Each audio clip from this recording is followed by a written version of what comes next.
Hello my dear friends, कैसे हैं आप सब लोग। आप सबका बहुत बहुत स्वागत है आपके अपने चैनल इमेजिनरी रूट्स में।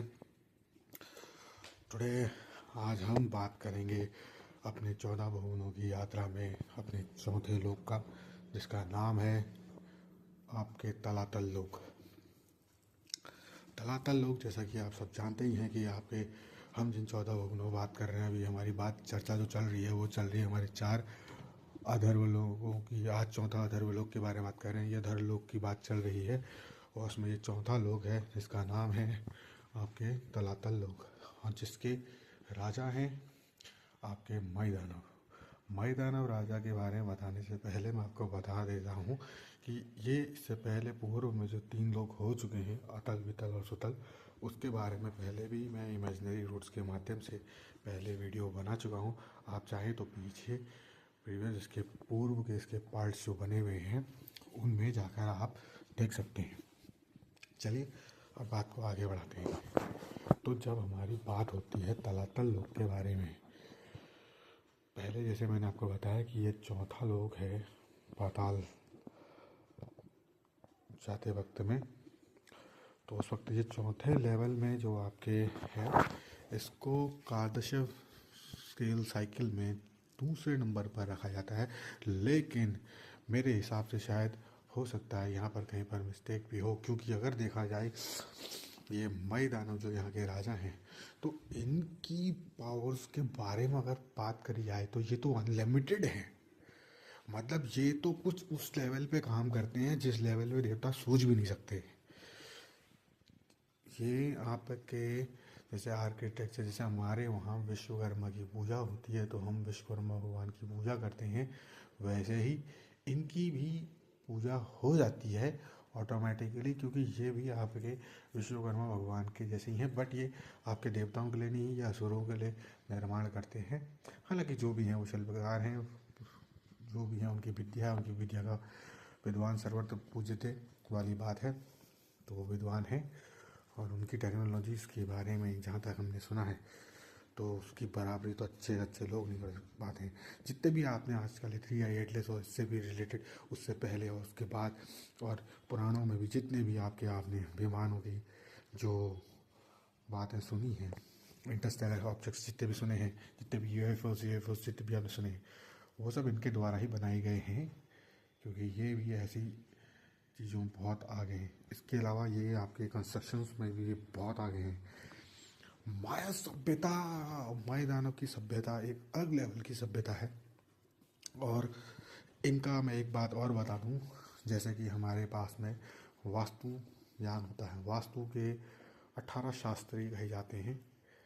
उन 18 शास्त्रियों में छठे नंबर पर इनका नाम आता है। यह सिर्फ 18 लोग ही हैं जो वास्तु का ज्ञान रखते हैं। मैं इसके बारे में भी अलग से वीडियो बताता हूँ, लेकिन फिर भी आपको एक सीरीज़ में फटाफट आपके 18 इन शास्त्रियों के नाम बता देता हूँ।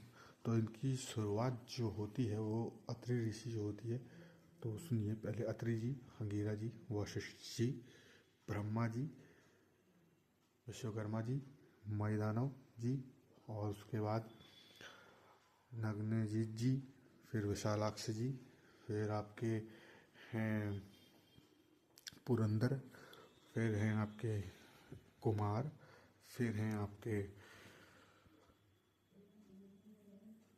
नंदीश, फिर हैं आपके सौनक, फिर हैं आपके गर्ग जी, फिर हैं आपके अनिरुद्ध जी, फिर हैं वासुदेव जी, फिर हैं देवगुरु बृहस्पति जी, फिर हैं दैत्य गुरु शुक्राचार्य जी, और अंत में है नारद जी। तो ये वास्तु के 18 शास्त्री हैं। आप इनको पूर्व दिशा में ईशान कोण में एक कागज में लाल पेन से लिख कर भी रख सकते हैं, और वहाँ पर इनको रखने से वास्तु दोष मिट जाते हैं, ऐसा कहा जाता है, जो कि मैंने आपके स्कंद पुराण और अन्य पुराणों के में सुना पड़ा है।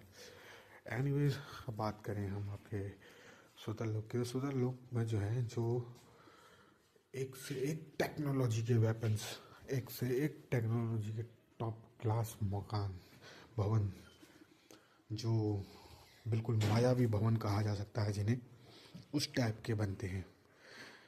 एक बार आपके क्या कहते हैं आपके अपना ये महाभारत शुरू होने से पहले आपके जब ये लोग गए थे आपके एक वन में जहाँ इन्होंने नागराज तक्षक को हराया था, तो वहाँ पर को आप एक भवन का निर्माण हुआ था, तो जिसमें दुर्योधन गिर गया था ब्रह्म माया वाला चाल। तो जहाँ से फिर इस सब की शुरुआत हुई, युद्ध हुआ। युद्ध तो खैर होना ही था, लेकिन फिर भी जब युद्ध हुआ तो वहाँ पर जो एक माया का चाल बना हुआ था जिससे वो दुर्योधन समझ नहीं पाया, तो वो बनाया इन्हीं के द्वारा गया था।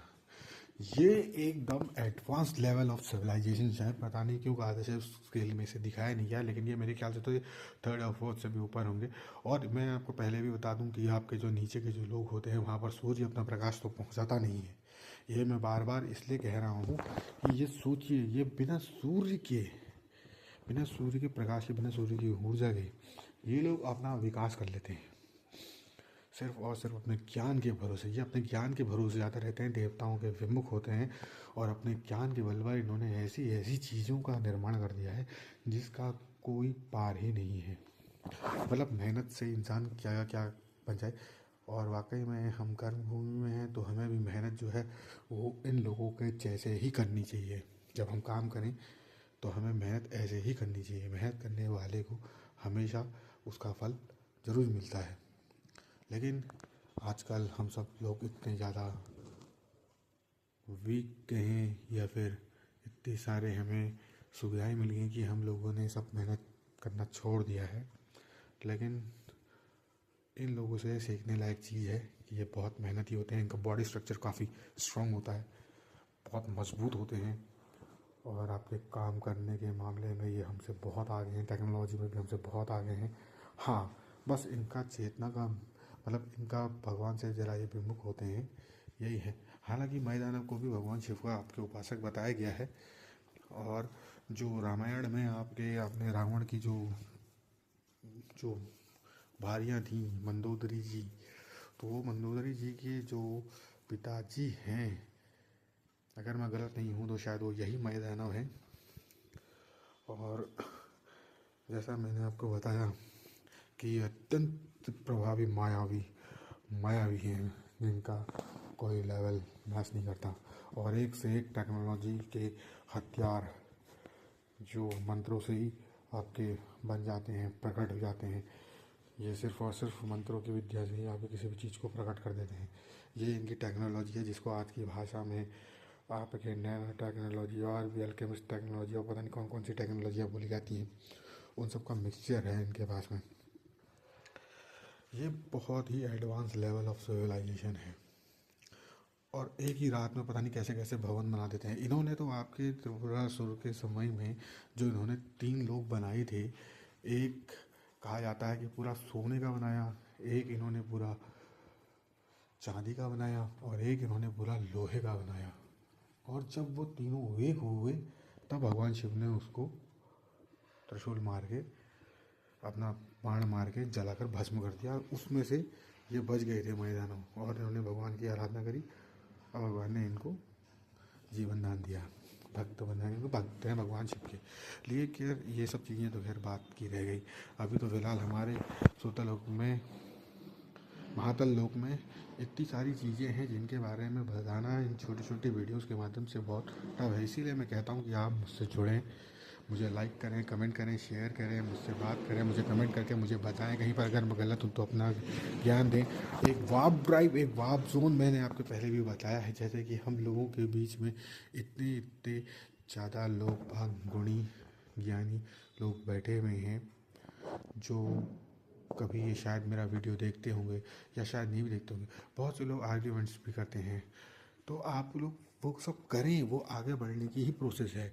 जब वो आप करेंगे तब मुझे भी कुछ पता चलेगा, तो मैं आपके इसमें अपना विचार बदलूँगा, उसको फिर नए सिरे से बनाऊँगा। कहीं पर अगर मैं गलत हूँगा तो, और कहीं पर अगर मैं सही हूँगा तो मैं उसको और बेहतर बनाने की कोशिश करूँगा। और दोबारा से मैं आपको कह रहा हूँ कि अपने सत्य सनातन धर्म से जुड़ें, और इन सब चीज़ों को जानने के अलावा, इसके अलावा आपस में एक दूसरे को बढ़ाते हुए आगे बढ़ने का प्रयास करते रहें। Thank you, have a nice day, her her Mahadev, and please like and share and subscribe please to my channel. Thanks once again.